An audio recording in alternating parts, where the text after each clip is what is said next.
శ్రీమాత్రే నమ. అంబాత్రయ క్షేత్ర నివాసిన్యే నమో నమ. చాలామంది పీఠానికి వచ్చి వాళ్ళ సమస్యలు చెప్పుకుంటున్నారు. గురువుగారితో మాట్లాడాలి, గురువుగారు మా సమస్యలకు పరిష్కారం చెప్పాలి, వారికి చెప్పుకుంటే మా సమస్యలకు ఏదైనా మార్గం దొరుకుతుందేమన్న ఆశతో వస్తున్నారు. చాలా సంతోషం. నా మీద ఉన్న విశ్వాసానికి, నా మీద ఉన్నటువంటి నమ్మకానికి నేను కృతజ్ఞుడను. ఒక విషయం బాగా గుర్తుపెట్టుకోవాలి, ఈ పీఠంలో అనుగ్రహించినా, ఆశీర్వదించినా, వరం ఇచ్చినా, ఏమిచ్చినా ఆ అమ్మవారే ఇవ్వాలి తప్ప ఆ తల్లి ముందల మేమెవరం మా శక్తియుక్తులు పనిచేయవు. మేము కేవలం దూతలం మాత్రమే. అది గమనించాల్సిన అవసరం.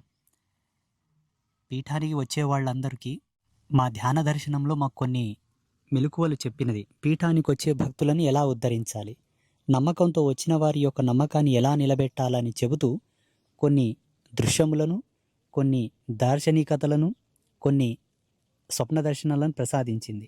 వాటిని మీకు నేను తెలియపరుస్తాను, గ్రహించగలరు. పీఠానికి ఎవరు రావాలనుకున్నా వీటిని పాటించండి. అనుకున్న పనులు అవ్వకపోయినా, అప్పుల సమస్యలు, చేసిన కష్టం చేతికి రాకపోయినా, ఆర్థిక సమస్యలు ఉన్న, వ్యాపార అభివృద్ధికి, ఇటువంటి వాటికి ఎవరికైనాను పీఠానికి వచ్చిన వాళ్లకు ఈ ఒక పరిష్కారం. సర్పపూజ 5 శుక్రవారాలు చేసుకోవాలి. ఒకవేళ ప్రతి వారం రావడం వీలు కాకపోతే 5 సార్లు, 2 వారాలకు ఒకసారి, 3 వారాలకు ఒకసారి, నెలకు ఒకసారి, ఎలా వీలైతే అలా 5 సార్లు మాత్రం తప్పకుండా సర్పపూజ చేసుకోవాలి. ఎందుకోసం సర్పపూజ చేసుకోవాలంటే, మీకు ఆర్థికపరమైనటువంటి ఇబ్బందులు రావడానికి, అప్పులు కావడానికి 99% మానవ, సూక్ష్మ, భౌతిక, ఆది భౌతిక, ఆది దైవిక ఈ అంశముల పట్ల వాళ్ళకి సమస్యలు వస్తున్నాయని మేము గ్రహించాం. తదనుగుణంగా సర్పమునకు, మన జీవ కుండలికి, మన యొక్క ఆత్మానుగుణం ఉండేటటువంటి కుండలిని ప్రమోదానికి ఎంతో అనుబంధం ఉన్నది.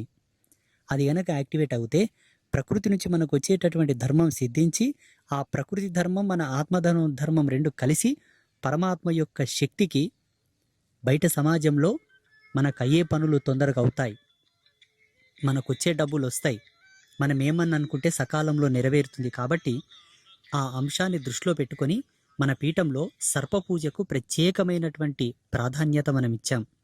5 వారాలు సర్పపూజ 5 సార్లు ఎప్పుడైనా చేసుకున్న తర్వాత చేయించుకోవాలి. ఒకవేళ దీర్ఘకాలిక ఆర్థిక ఇబ్బందులు ఉన్నాయి, ఎక్కువ కాలం అప్పుల్లో కూరుకుపోయాం, ఎన్ని సంవత్సరాలైనా మేము డెవలప్ అవ్వట్లేదు, అభివృద్ధి చెందట్లేదు అనుకుంటే వాళ్లకు తప్పకుండా పితృశాపాలు వెంటాడి ఉంటే, పితృదోషాలు, పితృపాతకాలు ఉంటే కూడా వాళ్ళకు అభివృద్ధి జరగదు. వాళ్ళు ఏం చేయాలి? పీఠంలో గోదానమునకు ఎంతో ప్రత్యేకత, ప్రాముఖ్యత ఉన్నది. గోదానం చేసుకోవాలి. గోదానం చేయుటకు వీలు కాలేని వాళ్ళు గో పూజనన్న చేసుకోవాలి. ఇవి చేసుకుంటే మీకు ఆర్థికపరమైనటువంటి సమస్యలు మొత్తం తొలగిపోతాయి. ఈ పూజను చేసుకున్న తర్వాత వాళ్లకు పీఠంలో ఇచ్చేటటువంటి కొన్ని వస్తువులు, ఈ క్షేత్ర మహిమగా అమ్మవారి పాదపద్మముల చెంత తీసుకెళ్లేటటువంటి ధూళి, దుమ్ము, ఒక గరికపోసకైనను ఈ క్షేత్రంలో ఉండేటటువంటి మహత్తు మహిమ ఉంటుంది. కాబట్టి ఈ పూజలు చేసి మీరు తీసుకోవలసిన కొన్ని ఐటమ్స్, ప్రథమతః తాయెత్తు తప్పకుండా తీసుకోవాలి. మగవాళ్ళైతే ఆ తాయెత్తుని ఎర్రతాడికేసి నడుము కట్టుకొని పాత మొలతాడిపి తెల్ల జిల్లేడు చెట్టు కట్టాలి. ఆడవాళ్ళైతే కుడి చేతికి లేదా మంగళసూత్రానికి ఎడమచేవాటంగా కట్టుకోవాలి. రక్షాతాడు కట్టుకోవాలి. పగడం తాడు కట్టుకోవాలి. ఆడవాళ్ళైనా మగవాళ్ళైనా పగడం తాడు ఎడమకాలికే కట్టుకోవాలి, కుడికాలి కట్టుకోకూడదు.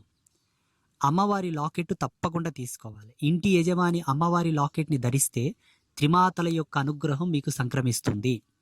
ఒక ఫోన్లో సిమ్ కార్డు ఉంటే ఎలాగో ఈ క్షేత్రంలో ఉండేటటువంటి లాకెట్ కూడా అంతే మహిమ, మహత్తు కలిగి ఉంటుంది. ఈ క్షేత్రంలో జరిగేటటువంటి విశేషమైనటువంటి పూజలు, అర్చనలు, హోమములు, ఉత్సవాల యొక్క ఎనర్జీ లెవెల్స్ అని ఎవరెవరైతే అమ్మవారి లాకెట్ని ధరిస్తారో ఆ ఎనర్జీ లెవెల్స్ని ఆ లాకెట్ రిసీవ్ చేసుకుంటుంది. అది ఒక సిమ్ కార్డు. తప్పకుండా యజమాని లాకెట్ వేసుకోవాలి. వీలైతే ఇంటిల్లిపాది అందరూ వేసుకోవచ్చు, అది మీ వీలును బట్టి. శని ముద్రిక ధరించాలి. ముద్రిక అంటే ఉంగరం. శని భగవానుని ఉంగరం ఇంటి యజమాని ఎడమ చేతి మధ్యవేలికు ధరించాలి. లక్ష్మి గవ్వలు తీసుకోవాలా, అవి ఇంట్లో డబ్బులు పెట్టే ప్రదేశంలో పెట్టాలి. గోమతి చక్రాలు తీసుకోవాలి, ఇంటి గుమ్మానికి లోపల భాగంలో ప్రధాన ద్వారంలో కట్టాలి. సొంత ఇల్లు ఉన్నవాళ్ళు పంచయంత్ర ప్రాశాన చేసుకోవాలి. ఆ పంచయంత్ర ప్రాసన గురించి క్షేత్రంలో చెప్తారు. సొంత ఇల్లు ఉన్నవాళ్ళు ఆ యంత్రాలు తప్పకుండా తీసుకోండి. ఆ యంత్రములకు యంత్రశాస్త్రాన్ని అనుసరించి శుద్ధిని జరిపి ప్రాణప్రతిష్ఠ చేసి ఆయుజాగృతం చేసి వాటిలో కళాకర్షణ నిక్షిప్తం చేస్తాము కాబట్టి ఆ యంత్రాన్ని తీసుకెళ్ళి మీ సొంతింట్లో మూలకు ప్రతిష్ఠ చేసుకోవాలి. దాని ప్రాసెస్ యంత్రం తీసుకునేటప్పుడు వాళ్ళు చెప్తారు. ఒకవేళ అద్దింట్లో ఉన్న వాళ్ళైతే అష్టలక్ష్మి యంత్రం ఒకటి తీసుకోవాలి. ఆ యంత్రాన్ని పూజా మందిరంలో పెట్టుకొని ప్రతి మంగళవారం, శుక్రవారం, పౌర్ణమి, అమావాస్యలకు పూజించుకుంటే వాళ్ళకు ఆర్థిక ఇబ్బందులు తొలగి ధన అభివృద్ధి కలుగుతున్నది. ఇది డబ్బు పరంగా ఏ సమస్యలున్నా ఇవి పాటించుకోవాల్సినటువంటి నియమాలు, చేసుకోవాల్సిన పూజలు, పొందవలసినటువంటి వస్తువులు. శుభమస్తు. శ్రీమాత అనుగ్రహ ప్రసాద సిద్ధిరస్తు. అంబాత్రయ క్షేత్ర త్రిమాతల యొక్క అనుగ్రహ ప్రసాద సిద్ధిరస్తు. తదాస్తు.